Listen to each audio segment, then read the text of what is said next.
എല്ലാവർക്കും നമസ്കാരം. വാർത്താവിശേഷങ്ങളുടെ പുതിയൊരു എപ്പിസോഡിലേക്ക് സ്വാഗതം. എല്ലാവരും ആകാംക്ഷയോടെ കാത്തിരിക്കുന്ന ഒരു കാര്യമാണ് എത്ര സീറ്റുകൾ UDF നേടും. എന്തായാലും UDF ആണ് അടുത്ത തവണ അധികാരത്തിൽ എത്തുക എന്നുള്ളത് ഏതാണ്ട് എല്ലാ രാഷ്ട്രീയ നിരീക്ഷകരും പൊതുവെ വിലയിരുത്തുന്ന ഒരു കാര്യമാണ്. എത്ര സീറ്റ് വരെ UDF കിട്ടും? LDF എത്രമാത്രം തകർന്നടിയും? BJP എത്ര സീറ്റാണ് കരസ്ഥമാക്കാൻ പോകുന്നത്? ഇതാണല്ലോ ഏറ്റവും പ്രധാനമായി എല്ലാവരും ആകാംക്ഷയോടെ ഉറ്റുനോക്കുന്ന കാര്യം. ഇത് കുറച്ചു മുമ്പാണ് മലയാള മനോരമയുടെ ഒരു മെഗാ ഇലക്ഷൻ പ്രീപോൾ സർവേ, അതായത് C voter Manorama survey. C voter Manorama survey കഴിഞ്ഞ 3 ദിവസങ്ങളിലായി, അതായത് ഇന്നലെയും മെനയാന്നും ഇന്നും, ഈ 3 അതായത് 140 മണ്ഡലങ്ങളെ 3 മേഖലകളായി തിരിച്ചുകൊണ്ട് തെക്കൻ മേഖല, മധ്യമേഖല, വടക്കൻ മേഖല. അങ്ങനെ വടക്കൻ മേഖലയിൽ നിന്നാണ് ഇവരുടെ ഈ സർവേ തുടങ്ങിയത്. മെനയാന്ന് സർവേ വടക്കൻ മേഖല, അത് കഴിഞ്ഞ് ഇന്നലെ മധ്യമേഖല, ഇന്ന് തെക്കൻ മേഖലയും. അങ്ങനെ ഈ 3 മേഖലകളും കൂട്ടിച്ചേർത്തുകൊണ്ട് Malayala Manorama C voter survey പ്രഖ്യാപിക്കുന്നു 81 സീറ്റ് വരെ UDF ലഭിക്കും. അതായത് അവർ പറയുന്നത് 69 മുതൽ 81 വരെ സീറ്റുകളാണ് കേട്ടോ. ഏറ്റവും മിനിമം 69, മാക്സിമം 81. അതാണ് ഇവരുടെ ഈ സർവേയിലെ വെളിപ്പെടൽ. LDF ആവട്ടെ 57 മുതൽ 69 വരെ. എന്തൊക്കെ തലകുത്തി മറിഞ്ഞാലും 69, 70 എന്ന് പറയുന്ന ആ ഒരു മാജിക് നമ്പറിലേക്ക് എത്താൻ LDF കഴിയില്ല. അതേ സമയത്ത് തന്നെ LDF ആകെ തകർന്നടിഞ്ഞു പോയി എന്ന് പറയുന്ന ഒരു എന്താ പറയാ, ചിലരുടെ ഒക്കെ ഒരു നിരീക്ഷണവും തെറ്റാണ്. LDF ഇപ്പോഴും ശക്തമായ ഒരു അടിത്തറയുണ്ട്. പരമാവധി അവർക്ക് പക്ഷേ 69 സീറ്റുകൾ മാത്രമേ കിട്ടുകയുള്ളൂ. അതേ സമയത്ത് തന്നെ NDA 1 മുതൽ 5 വരെ സീറ്റുകൾ നേടുമെന്നും കൂടി അതിൽ പറയുന്നു. ഈ NDA എന്തായാലും 5 മുതൽ 10 വരെ സീറ്റ് കിട്ടുന്നൊക്കെ ഇവിടുത്തെ എന്താ പറയാ പല രാഷ്ട്രീയ നിരീക്ഷകരും അഭിപ്രായപ്പെട്ടതാണ്. പക്ഷേ ഈ സി വോട്ടർ സർവേയിൽ വളരെ കൃത്യമായി അവർ പറയുന്നു 1 മുതൽ 5 വരെ സീറ്റുകൾ. ആ 1 മുതൽ 5 വരെ സീറ്റുകൾ അവർ പറയുന്നത്, ഒന്ന് ഏറ്റവും ഉറപ്പിച്ച സീറ്റ് എന്ന് പറഞ്ഞാൽ വിജയം ഉറപ്പിച്ചു കഴിഞ്ഞു എന്ന് പറയുന്നത് നേമത്താണ് കേട്ടോ. നേമത്ത് രാജീവ് ചന്ദ്രശേഖർ ജയം ഉറപ്പിച്ചു കഴിഞ്ഞു. മറ്റൊന്ന് എവിടെയാണ്? കഴക്കൂട്ടത്ത് വി മുരളീധരന് ജയസാധ്യത. പാലക്കാട് ശോഭ, പിന്നീട് മഞ്ചേശ്വരത്ത് സുരേന്ദ്രൻ. അങ്ങനെ പക്ഷേ വട്ടിയൂർക്കാവിൽ ഇവരുടെ ഒരു സർവേ അനുസരിച്ച് ഇപ്പോഴും പ്രശാന്തിലാണ് അവിടെ ഒരു മേൽക്കൈ ഉള്ളത്. അങ്ങനെ പോകുന്നു. ഏതായാലും ഇത് യഥാർത്ഥത്തിൽ 14-ാം തീയതി മുതൽ 26-ാം തീയതി വരെ കേട്ടോ. ഈ മാസം 14-നും 26-നും ഇടക്കാണ് ഇവർ ഈ സർവേ നടത്തിയത്. 26-ന് ശേഷം നമുക്കറിയാം ഇന്ന് ഇപ്പൊ 31-ാം തീയതി രാത്രിയാണ് ഞാനിത് നിങ്ങളോട് സംസാരിക്കുന്നത്. അപ്പോൾ ഈ സർവേ കഴിഞ്ഞിട്ട് ഒരു 5 ദിവസം കഴിഞ്ഞു. ഇനി തെരഞ്ഞെടുപ്പിലേക്ക് ഒരു 8 ദിവസം കൂടി ബാക്കി കിടക്കുന്നു. 9-ാം ദിവസമാണ് ഈ വോട്ടെടുപ്പ് നടക്കുന്നത്. അപ്പൊ ഈ നമുക്ക് മുമ്പിൽ ഇനി ഒരു 8 ദിവസം ബാക്കിയുണ്ട്. 8 ദിവസം എന്തൊക്കെയാണ് രാഷ്ട്രീയ സംഭവ വികാസങ്ങൾ നടക്കാൻ പോകുന്നത് എന്നുള്ളത് വളരെ പ്രധാനപ്പെട്ട ഒരു കാര്യമാണ്. ഈ സർവേക്ക് ശേഷം ഒരു 4 ദിവസം 5 ദിവസം പിന്നിടുകയും ചെയ്തിരിക്കുന്നു. ഇതാണ് ഈ ഒരു സർവേയുടെ പ്രത്യേകത. മറ്റൊന്ന്, ഇവർ കണ്ടത് 89,693 പേരെയാണ്. 89,693 പേരെ ടെലിഫോണിൽ കൂടി ബന്ധപ്പെട്ടിട്ടാണ് ഇവർ ഈ സർവേ നടത്തിയതെന്നാണ് ഇവർ പറയുന്നത്. എന്തെങ്കിലും ആവട്ടെ, ഏത് പ്രീപോൾ സർവേക്കും കുറെ പ്രശ്നങ്ങളൊക്കെ ഉണ്ടാവും. എങ്കിലും ഇതൊരു സൂചനയാണ്. ഇത് ഏറ്റവും പ്രധാനപ്പെട്ട ഒരു സൂചനയാണ്. അതിൽ ഏറ്റവും പ്രധാനം BJPക്ക് അല്ലെങ്കിൽ NDAക്ക് 1 മുതൽ 5 വരെ seat Manorama C voter survey എന്ത് ചെയ്യുന്നു? അവര് പ്രഖ്യാപിക്കുകയാണ്, അല്ലെങ്കിൽ അവരതിന്റെ സൂചന നൽകുകയാണ്. അതേ അവസരത്തിൽ അർത്ഥശങ്കക്കിടയില്ലാത്ത വിധം പ്രഖ്യാപിക്കുന്നു 81 സീറ്റ്, പരമാവധി 81 സീറ്റ്. അതേ സമയത്ത് LDF തലകുത്തി മറിഞ്ഞാലും അവർക്ക് എത്ര കിട്ടുള്ളൂ? പരമാവധി 69, കുറഞ്ഞത് 57. ഇതില് ഞാൻ പറഞ്ഞല്ലോ, ഇനിയിപ്പോ 8-9 ദിവസമാണ് ഇനി ബാക്കിയുള്ളത്. ഈ 8-9 ദിവസത്ത് നടക്കാൻ പോകുന്ന കാര്യങ്ങൾ നമുക്ക് ഏതാണ്ട് ഊഹിക്കാം. അതിൽ ഏറ്റവും പ്രധാനപ്പെട്ട കാര്യം എന്ന് പറയുന്നത് കഴിഞ്ഞ കുറച്ച് ദിവസങ്ങളായിട്ട് ഓരോ ദിവസവും LDFന്റെ അല്ലെങ്കിൽ പ്രത്യേകിച്ചും CPMന്റെ ഒരു ഗ്രാഫ് ഇങ്ങനെ ഇടിയുകയാണ്. അത് ഓരോ ദിവസം പത്രം കാണുമ്പോൾ നമുക്ക് കാണാം. അതേ അവസരത്തിൽ UDF ആവട്ടെ വളരെ കൃത്യമായ പ്രവർത്തന പദ്ധതികളോടെ പ്രചാരണ രംഗത്ത് മുന്നേറിക്കൊണ്ടിരിക്കുകയുമാണ്.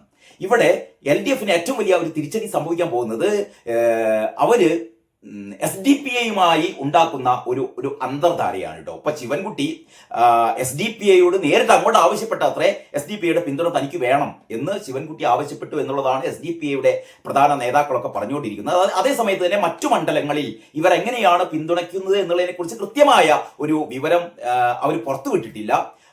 LDFന് ആണ് ഞങ്ങളുടെ പിന്തുണ എന്നുള്ള ഒരു പ്രഖ്യാപനവും അവർ നടത്തിയിട്ടില്ല. പക്ഷെ അവർ കൃത്യമായി പറയുന്നു ഞങ്ങൾ ഒരു രാഷ്ട്രീയ പാർട്ടിക്ക് പിന്തുണ പ്രഖ്യാപിക്കുന്നു. അത് പക്ഷേ UDFനല്ല. കാരണം VD സതീശന്റെ ചില നിലപാടുകൾ എന്ന് പറഞ്ഞാൽ SDPIയുടെ വോട്ട് തങ്ങൾക്ക് വേണ്ട എന്ന് VD സതീശൻ പറഞ്ഞിട്ടുണ്ട്. പിന്നെ ഏതായാലും UDFന് കൊടുക്കേണ്ട കാര്യമില്ലല്ലോ. അതുകൊണ്ട് തന്നെ അവരുടെ പിന്തുണ തീർച്ചയായും. മാത്രമല്ല അവര് കൃത്യമായി അവരുടെ ഒരു അജണ്ട എന്ന് പറയുന്നത് BJPയെ ജയിപ്പിക്കരുത്. BJP ജയിക്കാൻ പാടില്ല, ഒരു മണ്ഡലത്തിലും BJP ജയിക്കാൻ പാടില്ല. അതുകൊണ്ട് തന്നെ അവർ കൃത്യമായി അവരുടെ പിന്തുണ LDFന് തന്നെ നൽകുകയാണ് എന്നുള്ളതാണ് നമുക്ക് മനസ്സിലാക്കാൻ പറ്റുന്നത്. അതേ അവസരത്തിൽ പിണറായി വിജയനോ പാർട്ടി സെക്രട്ടറി MV ഗോവിന്ദൻ ഒരു 1.5 ആഴ്ചയ്ക്ക് ശേഷം ഇന്നാണ് ഒരു പത്രസമ്മേളനം നടത്തുന്നത്. MV ഗോവിന്ദനും ഈ പറയുന്ന പിണറായി വിജയനും ദേശീയ സെക്രട്ടറിയായ MA ബേബിയും ഏറ്റവും അവസാനത ബിനോയ് വിശ്വവും ഒക്കെ 3-4 ദിവസം മുമ്പ് വരെ SDPIയുടെ വോട്ട് വേണ്ട എന്ന് പറഞ്ഞ ബിനോയ് വിശ്വം കൂടി പിണറായി വിജയന്റെ കണ്ണുരുട്ടലിൽ പേടിച്ചുകൊണ്ട് BJPയെ എന്താ പറയാ, BJPക്ക് ഒരു സീറ്റും BJPക്ക് കിട്ടാതിരിക്കാൻ വേണ്ടിയിട്ട് SDPI അങ്ങനെ ഒരു പിന്തുണ നൽകുകയാണെങ്കിൽ, വോട്ട് നൽകുകയാണെങ്കിൽ അതെന്തിനു നമ്മൾ വേണ്ട എന്ന് വെക്കണം എന്നാണ് ബിനോയ് വിശ്വം പറഞ്ഞത്. എന്ന് പറഞ്ഞാൽ SDPIയുടെ വോട്ട് വേണ്ട എന്ന് പിണറായി വിജയൻ പറയുന്നില്ല, MV ഗോവിന്ദൻ പറയുന്നില്ല, ഐസക് പറയുന്നില്ല, MA ബേബി പറയുന്നില്ല, CPMൽ ആരും പറയുന്നില്ല. എന്ന് പറഞ്ഞാൽ കിട്ടട്ടെ എന്ന് പറഞ്ഞാൽ SDPIയുമായി ഇവര് ഇത്രയും കാലം UDFനെ കുറ്റപ്പെടുത്തുകയായിരുന്നു അല്ലേ. ജമാഅത്തെ ഇസ്ലാമിയാണ് ഏറ്റവും വലിയ വർഗീയ വിപത്ത്, മതരാഷ്ട്രവാദികളാണ്, അവരുടെ വെൽഫെയർ പാർട്ടി, ഇതുമായിട്ട് UDF ചങ്ങാത്തത്തിലാണ് എന്നൊക്കെ പറഞ്ഞവര് അതിനേക്കാൾ അങ്ങേപ്പുറത്തെ മതഭീകരതയുടെ പര്യായമായ പോപ്പുലർ ഫ്രണ്ടും അവരുടെ രാഷ്ട്രീയ സംഘടനയായ SDPIയും. നമ്മുടെ മുമ്പിൽ ഏറ്റവും പ്രധാനമായ അഭിമന്യു എന്ന് പറയുന്ന സഖാവിനെ കുത്തിക്കൊന്നു അല്ലേ. കൊന്നതാരാണ്? ഈ PFIയുടെ വിദ്യാർത്ഥി സംഘടനയായ ക്യാമ്പസ് ഫ്രണ്ടാണ്. അതിന്റെ ഒന്നാം പ്രതിയെ ഇപ്പോഴും പിടികൂടിയിട്ടില്ല. മറ്റൊന്ന് നമ്മുടെ കൈവെട്ട് കേസ് അല്ലേ, ഒരു ചോദ്യപേപ്പറിലെ ഒരു വിവാദ പരാമർശത്തിന്റെ പേരിൽ അധ്യാപകന്റെ കൈവെട്ടിയ സംഭവം. അങ്ങനെ അതിഭീകരമായ അവരും മലരും കരുതിക്കോ അല്ലെ, അങ്ങനെ ഒരു മുദ്രാവാക്യം ഇപ്പോഴും നമ്മുടെ ചെവിയിൽ മുഴങ്ങുന്നുണ്ട്. കുന്തിരിക്കവും കരുതിക്കോ, അവരും മലരും കരുതിക്കോ, നിന്റെയൊക്കെ കാലന്മാർ വരുന്നുണ്ട് എന്ന് ഒരു കൊച്ചുകുട്ടിയെ കൊണ്ടുപോലും മുദ്രാവാക്യം വിളിപ്പിച്ച SDPIക്കാർ. അവരുമായി CPM ചങ്ങാത്തത്തിൽ ഏർപ്പെടുമ്പോൾ, അല്ലെങ്കിൽ അവരുടെ വോട്ട് വേണ്ട എന്ന് പറയുന്നില്ല, അവരുടെ വോട്ട് തങ്ങൾക്ക് വരട്ടെ എന്ന് പറയുമ്പോ സ്വാഭാവികമായി സംഭവിക്കാൻ പോകുന്നത് CPMലെ ഹൈന്ദവ വോട്ടുകൾ വീണ്ടും പുറത്തേക്ക് ഒഴുകുകയാണ്. അതാണ് വരുന്ന ദിവസങ്ങളിൽ നമുക്ക് കാണാനിരിക്കുന്നത്. മറ്റൊരു ഏറ്റവും പ്രധാനപ്പെട്ട കാര്യം എന്താ അറിയോ, ഈ ഒരു സർവേയുമായി ബന്ധപ്പെട്ടിട്ട് ഇവർ പറയുന്നു ഏറ്റവും പ്രധാനപ്പെട്ട ഈ തിരഞ്ഞെടുപ്പിലെ പ്രധാന ചർച്ചാ വിഷയം ശബരിമല സ്വർണ്ണക്കൊള്ളയാണ് എന്നുള്ളതാണ് മറ്റൊരു ഏറ്റവും വലിയ പ്രത്യേകത കേട്ടോ. ശബരിമല സ്വർണ്ണക്കൊള്ള കുറച്ച് ദിവസങ്ങളായിട്ട്, അല്ലെങ്കിൽ ഈ പറയുന്ന തദ്ദേശ തിരഞ്ഞെടുപ്പിന് ശേഷം ശബരിമല സ്വർണ്ണക്കൊള്ള അങ്ങനെ ഒരു വലിയ വിഷയമായി ആരും ഉയർത്തിക്കൊണ്ടുവരുന്നതൊന്നും നമ്മൾ കാണില്ല. പക്ഷേ രാഹുൽ ഗാന്ധി കഴിഞ്ഞ ദിവസം പ്രചാരണവുമായി ബന്ധപ്പെട്ട് സ്വർണം കട്ടവരാരപ്പ, സഖാക്കളാണ് അയ്യപ്പ എന്ന് ജനങ്ങൾ മുഴുവൻ ശക്തമായി വിളിച്ചു പറഞ്ഞതോട് കൂടിയിട്ട്, പ്രത്യേകിച്ചും നരേന്ദ്രമോദി കഴിഞ്ഞ പ്രാവശ്യം വന്നപ്പോൾ ശബരിമലയെ കുറിച്ച് പറഞ്ഞില്ല, രാഹുൽ ഗാന്ധിയാണ് പറഞ്ഞത്, തുടങ്ങിയ ഒരുപാട് സംഭവങ്ങളൊക്കെ വരുന്നുണ്ടല്ലോ. ഇനിയും നരേന്ദ്രമോദി വീണ്ടും വരുന്നുണ്ട്. അപ്പം പറയാതിരിക്കുമെന്ന് നമുക്കറിയില്ല. എന്തായാലും ഈ തെരഞ്ഞെടുപ്പിലെ മുഖ്യ തിരഞ്ഞെടുപ്പ് വിഷയം എന്ന് പറഞ്ഞാൽ ശബരിമല സ്വർണ്ണക്കൊള്ള തന്നെയാണ് കേട്ടോ. അപ്പോഴാണ് ഈ അപ്പം ഗോവിന്ദൻ വന്നുകാണ്ട് പറയുന്നത്, ഇന്ന് പത്രസമ്മേളനത്തിൽ പറയുന്നു സോണിയാഗാന്ധിയാണ്, മറ്റേ അടൂർ പ്രകാശാണ് എന്ന് പറഞ്ഞ് ഇയാൾ പഴയ പല്ലവി ഉണ്ടല്ലോ, എന്തായിരുന്നു സോണിയയുടെ കയ്യിൽ കെട്ടിക്കൊടുത്തതെന്നൊക്കെയാണ് ചോദിക്കുന്നത്. ഇതൊക്കെ ജനങ്ങൾ പൊട്ടന്മാരല്ല. അതായത് പോറ്റിയെ കയറ്റിയത് KC വേണുഗോപാലാണ്. KC വേണുഗോപാൽ ദേവസ്വം മന്ത്രി ആയിരുന്നപ്പോഴാണെന്നൊക്കെ ഇവർ പറയുന്നു. ശരി തന്നെ ആയിരിക്കാം, KC വേണുഗോപാൽ ദേവസ്വം മന്ത്രി ആയിരിക്കുന്ന കാലത്താണ് പോറ്റി വന്നു കൂടിയത്. ശരി തന്നെ.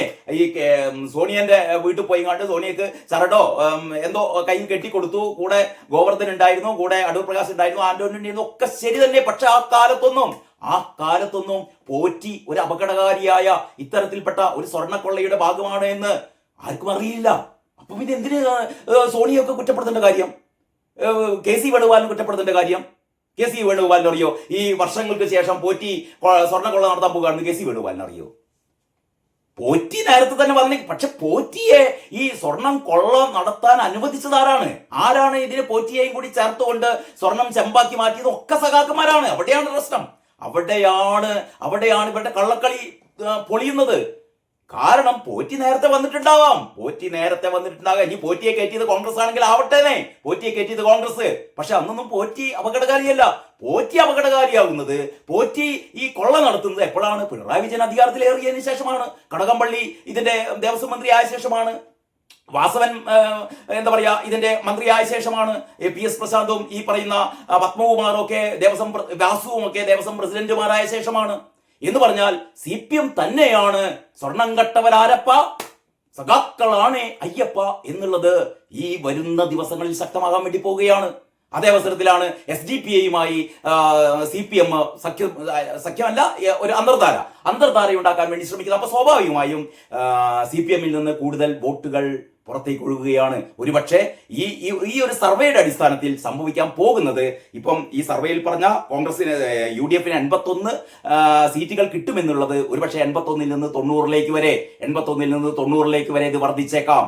അതേപോലെ തന്നെ BJPയുടെ 1 മുതൽ 5 വരെ എന്നുള്ളത് ഒരുപക്ഷെ 6, 7, 8 ആയി വർദ്ധിച്ചേക്കാം. അതേ അവസരത്തിൽ തന്നെ CPMന്റെ ഈ പരമാവധി 69 എന്നുള്ളത് ഒരു 60-ലേക്കോ 55-ലേക്കോ താഴ്ന്നേക്കാം. അതിനെ എന്താ പറയാ സാധ്യതയുള്ളൂ. ആ രീതിയിലാണ് നമ്മുടെ ഈ രാഷ്ട്രീയ സംഭവ വികാസങ്ങൾ മുന്നോട്ട് പോകുന്നത്.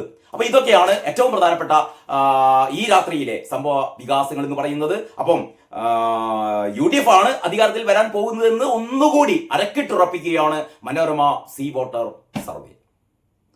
ഇനി നമുക്ക് ഓരോ ദിവസം വളരെ വളരെ പ്രധാനപ്പെട്ടതാണ്. ഓരോ ദിവസവും നാളെ മുതൽ വളരെ കൃത്യമായി ഓരോ ദിവസവും ഇനി നമ്മൾ നോക്കാൻ വേണ്ടി പോകുന്നത്, ഓരോ ദിവസവും ഈ ഒരു സീറ്റ് നില എങ്ങനെയാണ് കൂടാനും കുറയാനും ഒക്കെ പോകുന്നത്. കാരണം എന്ന് പറഞ്ഞാൽ ഈ തിരഞ്ഞെടുപ്പില് ഒരു വിഭാഗം ആൾക്കാരൊക്കെ എപ്പോഴേ തീരുമാനിച്ചിട്ടുണ്ട്, എന്റെ വോട്ട് UDFന്, എന്റെ വോട്ട് LDFന്, അല്ലെങ്കിൽ അങ്ങനെ ഓരോ വോട്ടർമാരും അവരുടെ മനസ്സിൽ ആർക്ക് വോട്ട് ചെയ്യണമെന്ന് അവർ തീരുമാനിച്ചിട്ടുണ്ടാകാം. പക്ഷേ ഒരു വിഭാഗം ആൾക്കാർ ഈ വരുന്ന ദിവസങ്ങളിലാണ് അവര് അന്തിമമായി തീരുമാനമെടുക്കുക. അന്തം കമ്മികളല്ലാത്ത ആൾക്കാർ, അല്ലെങ്കിൽ ഇങ്ങനെ രാഷ്ട്രീയ അടിമകളല്ലാത്ത സ്വതന്ത്രമായി നിൽക്കുന്ന ആൾക്കാർ ഈ വരുന്ന ഒരു 6, 7, 8 ദിവസത്തിനുള്ളിലാണ് അവരെ അന്തിമമായ തീരുമാനം എടുക്കാൻ പോകുന്നത്. ആരാണ് അധികാരത്തിൽ വരേണ്ടത്? അങ്ങനെയുള്ള ആൾക്കാരെ സംബന്ധിച്ചിടത്തോളം ഈ വരുന്ന 7, 8 ദിവസങ്ങൾ അതിനിർണായകമാണ്. ആ നിർണായകമായ ദിവസത്തിൽ ഇവിടെ ഏറ്റവും അധികം കാഷ്വാലിറ്റി ഇപ്പൊ കഴിഞ്ഞ ഒരു 2-3 ആഴ്ചയായി സംഭവിച്ചുകൊണ്ടിരിക്കുന്നത് മുഴുവൻ LDFനാണ്, അതിൽ തന്നെ CPMനാണ്. അത് ഈ വരുന്ന ദിവസങ്ങളിൽ എങ്ങനെയാണ് കൂടുകയാണോ ചെയ്യുന്നത്, കുറയുകയാണോ ചെയ്യുന്നത് എന്ന് നമുക്ക് കാത്തിരുന്ന് കാണാം. അപ്പോൾ ഇന്നത്തെ രാത്രി എല്ലാവർക്കും ശുഭരാത്രി. നന്ദി, നമസ്കാരം.